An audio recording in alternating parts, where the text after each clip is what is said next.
Hey everybody!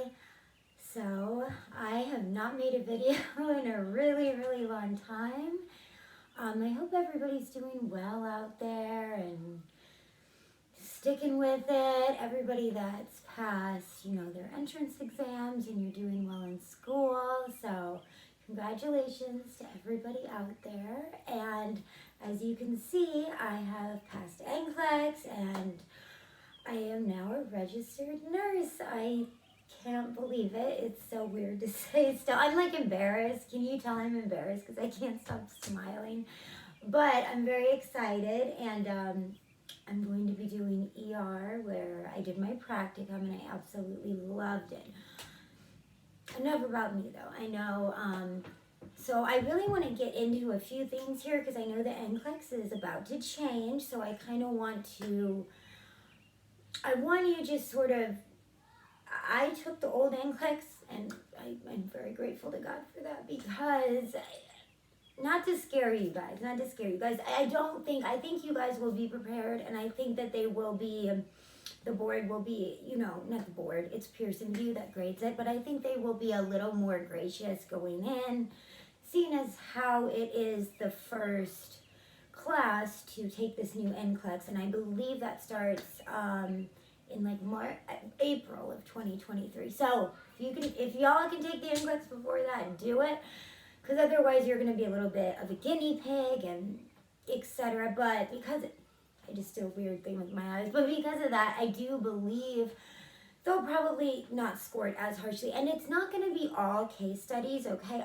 It's going to be a lot of questions, just like the questions that I had on my NCLEX, because I managed to get through 7 of the survey questions, and I'll explain to you how that works. Okay, so first of all, let's talk about what I used to study. So I passed, obviously, I'm making this video, right?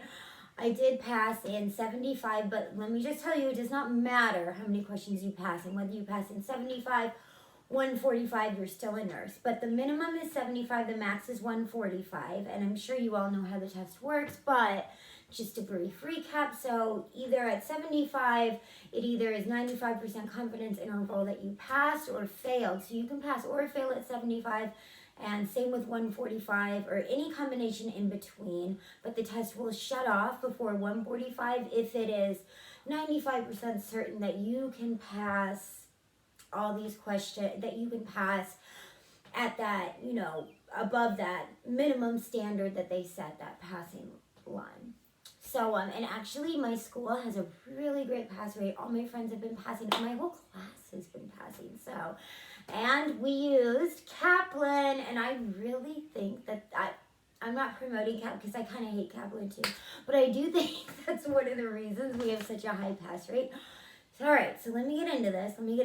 So as far as test taking, I know that not everyone's a great test taker. I'm not a bad test taker. I mean, I'm not in no way saying I'm super smart, but I'm not a horrible test taker. But let me tell you something. When I was in high school and I took my SATs, I actually increased from the 84th percentile to the 95th percentile in my SAT scores. And this was like back in the day, right before, I'm aging myself here, before like they had all these online programs. I got a Princeton review book and did it.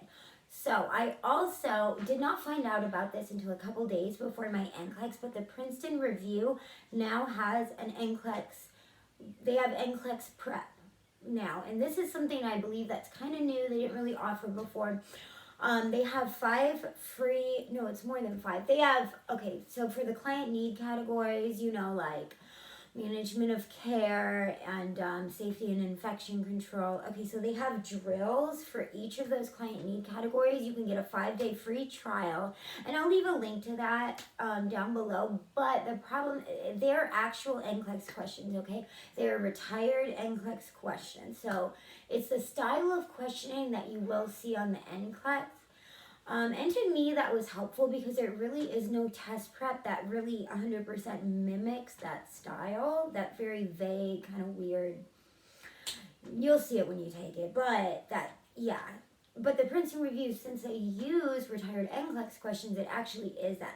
But they don't have any SATAs on the free trial or anything like that. But they do, it's not as expensive as Kaplan and all that. You can purchase it where you will get the SATAs, case studies, etc. But I did those drills like 5 days, no, like 3 days before I took my NCLEX, like the 3 days leading up to it. And I just thought it was really helpful because the format was very similar to NCLEX. So Princeton Review, back on my little tangent, I actually used a Princeton Review book to improve my test taking skills. So I don't know why I'm bringing this up, but I am just thinking back to how I went from being like a pretty decent test taker to like a really good test taker. So if you're not the best test taker, you can improve. You can,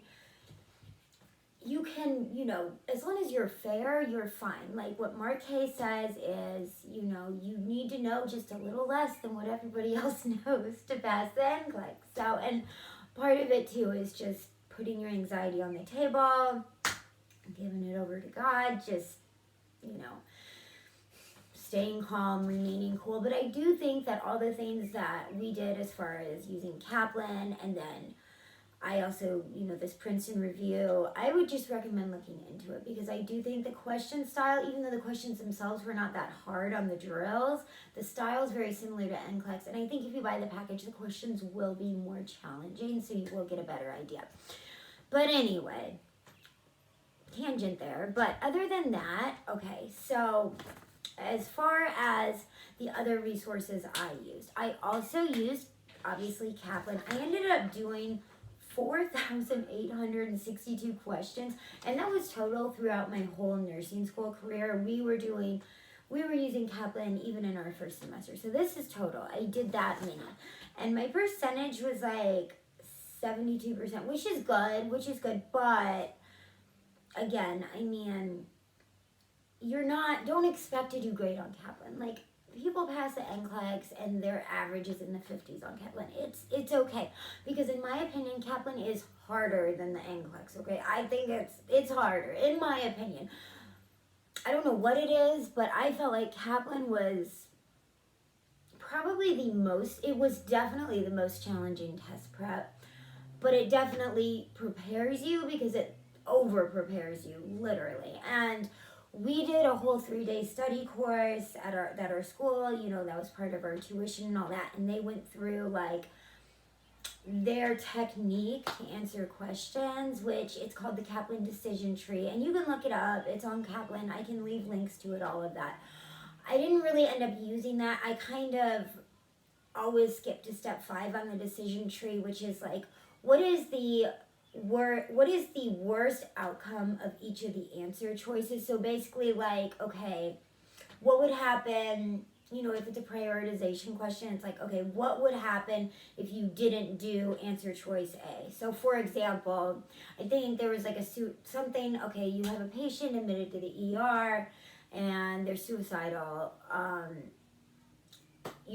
It is, the first thing you want to do is, okay, so let's say A is start an IV, B is put them on suicide precautions, C is develop a trusting relationship. Okay, so what's the worst outcome if you don't start an IV? Then they don't have access if they go into shock or something happens, but right now their only indication for being in the ER is suicide, so probably not likely to happen within the first 20 minutes, right? Second, if you don't put them on suicide precautions, what happens? Well, they commit suicide. And I think this is an example. I don't know if they use this in my Kaplan or Marquis, but that's what I mean when I say, like, looking at the outcomes. I kind of always did that step. So I didn't really use the whole decision tree, but I kind of would use that step for a lot of questions. So anyway, that's Kaplan. They have a whole Q bank. They have question trainers, which there are 7 of, which are like mini tests.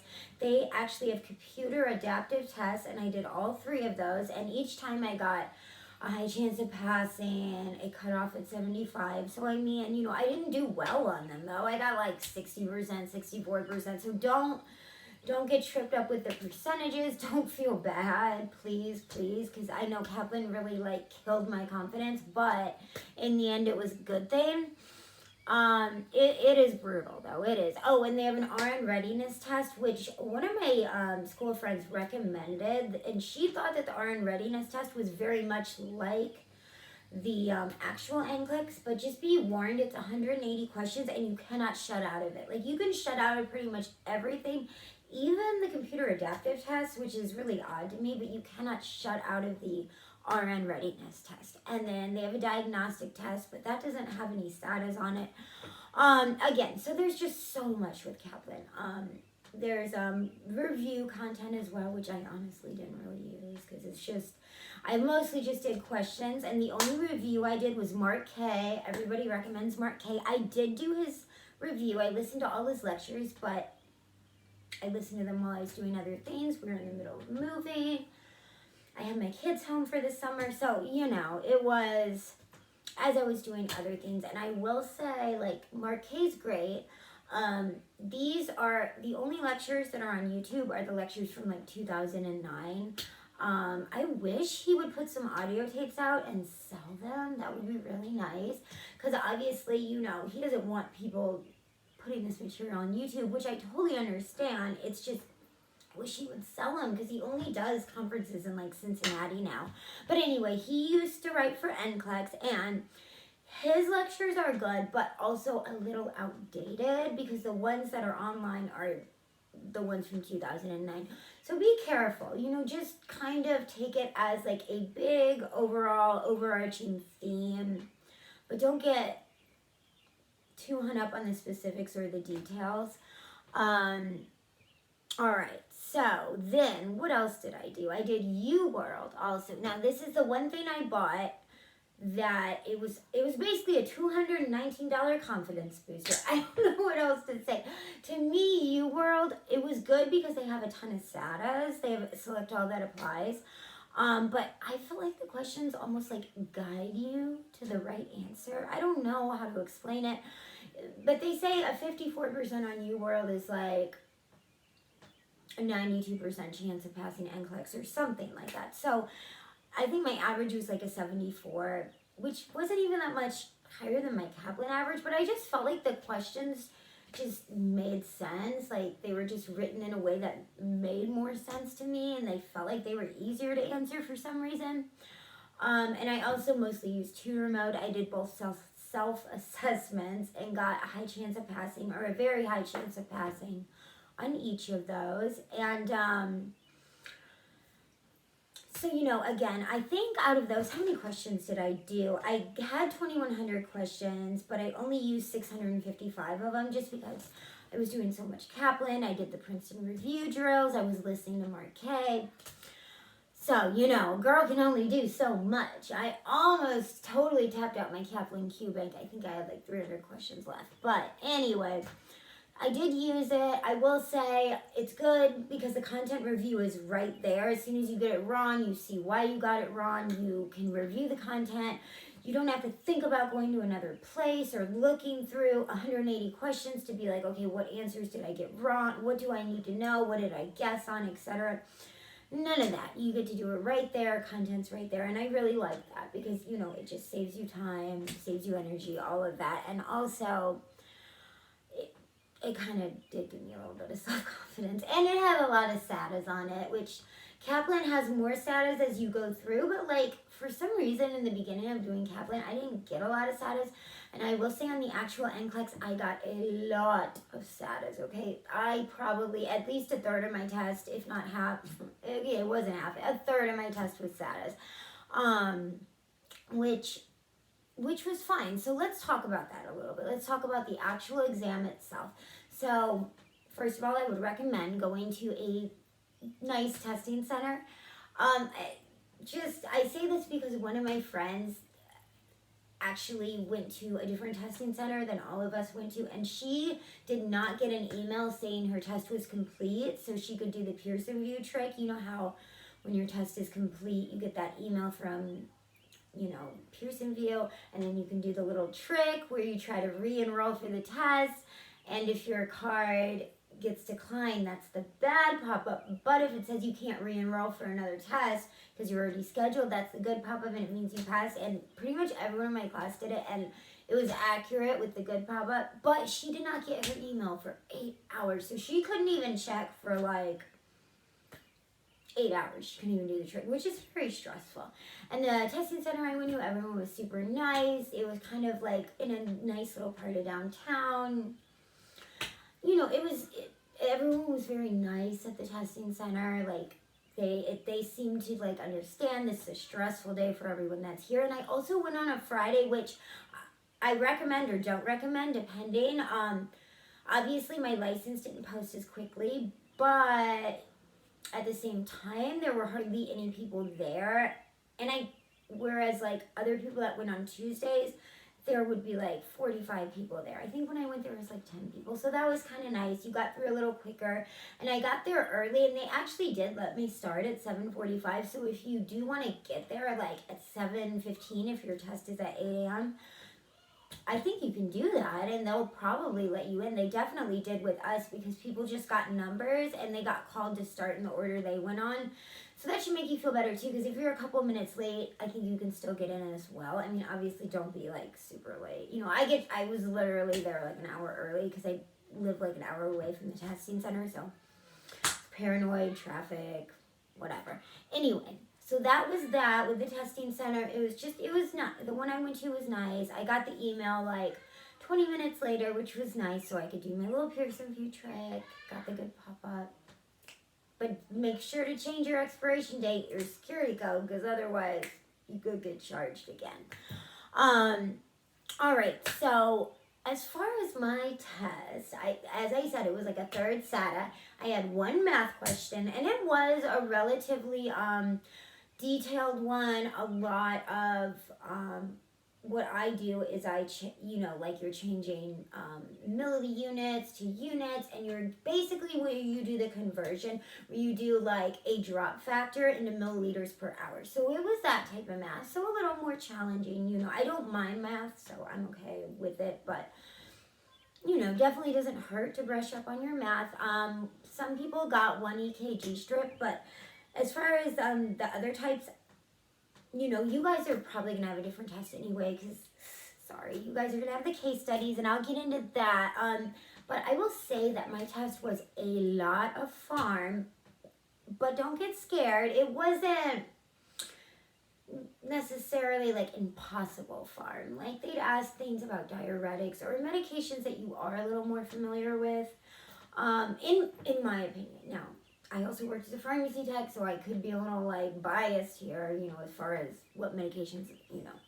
But anyway, but a lot of it was just critical thinking. Like, if you read through the question, kind of you can figure out the answer even if you don't 100% know the medication. So you don't have to go into deep detail with pharm. Just do the practice questions with pharm. Make sure to focus on that. I personally got a lot of pharm. And as for the status, some of them actually were not, a lot of them were not super impossible. Because, for example, a non-passing level question could be a SATA asking about signs and symptoms. And that's your SATA, but it's like, you know, the signs and symptoms of like a heart attack or something. And you know that women can have gastric distress. You know, that might be one of them. You know, obviously angina or shortness of breath. Things like that, right? Okay, things that are obvious, and then the things that were obviously not, like constipation. Like, that's obviously not one of the symptoms, you know? So a SATA like that is not technically even really passing level, so don't freak out. And the other thing I noticed with my test is I got a lot of mental health. I got leadership, a good number of leadership questions. Do not forget about the leadership, guys. Management of care. And a few of those, you know, where it talked, you know, like justice, autonomy, the ethical principles of nursing. And I got OB. I definitely prioritization, delegation. That was a big topic on mine. I would say 15%, which is kind of what Mark K says. And I found that to be true. I did not get a ton of peds, which I'm not complaining about. I'm not complaining about that, because that was definitely that was definitely a class I struggled with in school, so not complaining. But anyway, so let's go into the new NCLEX NexGen. Okay, case studies. So I did do a couple questions. One of the questions I did was a case study, and it had like 6 questions with the one case study, right? Okay, so basically, and this was hard for me, guys, because once the test shuts off, you do other questions that are not graded, and they are just part of like NCLEX for the next class to see what questions they should use, what questions they shouldn't use. They basically call them like survey questions, there are also survey questions for the testing center, but these are like the NCLEX survey questions. All right, so this is where, and there are also 15 questions in the NCLEX that are not scored, so they don't even count towards like your overall pass or fail. But you don't know what those questions are, and honestly, I could not tell the difference. I mean, but I did get so many like managerial leadership type of questions that I wouldn't be surprised, especially some of the SATA ones were, I don't know. I'm just totally guessing, guys. Don't even listen to me right now. Anyway, so the case study, what you really want to know. So your case studies will be mixed in with the questions, like the questions I had, and it was hard for me to read because I had just finished the NCLEX, it had just cut off, and I was like, oh my gosh, oh my gosh, oh my gosh. So now I gotta read like 3 paragraphs. Yes, it is like 3 paragraphs. And there's tabs for like, where they have an S bar. Then they had like signs and symptoms, obviously, and part of that was within the S bar. They had the patient's vital signs. They had some other like demographic data about the patient, and there were 6 different questions that you had to answer. But like the questions, in my opinion, ranged from simple. There was like one of the 6 questions was just like which assessment data or which labs are like out of range or would you be concerned about, and that's something that's like that's not that bad, right? So you check the boxes, and that's kind of like a SATA, right? Okay, but then another question, it would be like something that literally required you to look through every little word of the paragraph to find the answer to. And I'm trying to, honestly, guys, my brain was a little fried when I did this, but I just remember thinking, wow, like I'm really having to like dissect this paragraph. So not every question in the case study is hard, but some of them are hard. So I don't, you'll get more information, I'm sure, as you guys graduate, because you guys will be the class with the NexGen NCLEX. And please keep the conversation down below. Like, tell me, I want to know more about that. I am very, very curious. But don't get discouraged, because I was guessing on a lot of questions on my regular NCLEX. Everybody guesses. Everybody has to guess. And what I noticed is once I would like guess, if I really just guessed, it wasn't like if I made an educated guess and then I got another SATA or like a harder question, I'd be like, oh yeah, I probably got it right. But if I like straight guessed, had no idea, and then I would get a question that I obviously knew the answer to, so I'm like, okay, I got that one wrong for sure. And it's actually kind of good because it kind of keeps your confidence up, because you're like, okay, you're not getting that many wrong in a row, because once you get one wrong, it'll go to a question where you feel like you know it a little more, and that to me kept my confidence up. But with the NexGen, I don't know, because the case studies have a lot of questions with each, so maybe after you finish a case study, maybe then you would get an easier question, just depending.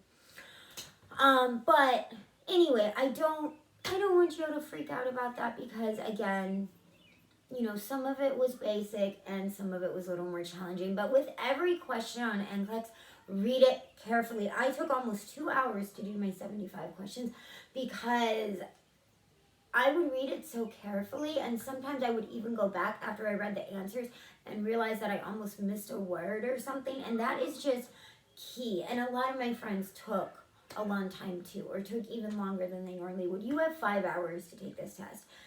The most questions you can get is 145. So at 75, you're halfway through, right? So if you take 2 hours, you still have a whole extra hour. It's totally fine. So you can just take your time. For real, I'm telling you, reading these questions and reading these paragraphs very carefully will save you. And yeah, I just, so that was my experience. I did, like I said, the Pearson View trick, and it worked. So I pretty much everyone's had that experience. I wish I could help y'all more as y'all go into this next gen NCLEX, but I know you all got this, okay? And I would really check out Princeton Review. I think that is like an underutilized resource. And I know that it helped me back in the day with my SATs, and it has retired NCLEX questions, and I really would recommend that. And definitely I thought Kaplan was great, but it is really expensive, so I know if your school doesn't use it. But I would recommend it over UWorld if I had to pick. I would. Obviously, if you can't afford it, UWorld is going to be just fine as well. And then with Mark K, just, grain of salt. They are kind of outdated lectures. Definitely listen to the prioritization delegation lecture, though, because that's not going away. That's very important. But, I mean, if you could get to one of his live review sessions, 100% do that. But, I know that they're only in certain places, and I think you only have, like, one online option, so do what you can. I wish he would send out some audio tapes. Mark K, put out some audio tapes. We'll buy them. Okay. All right, guys. I'm a huge dork. But anyway, all right. I hope this was at least like a little helpful to someone. And I hope you all are doing well and getting through your programs and enjoying your practicums, externships, tech jobs, whatever y'all are doing. And anyone that's passed, congratulations. And I will talk to y'all later. Bye.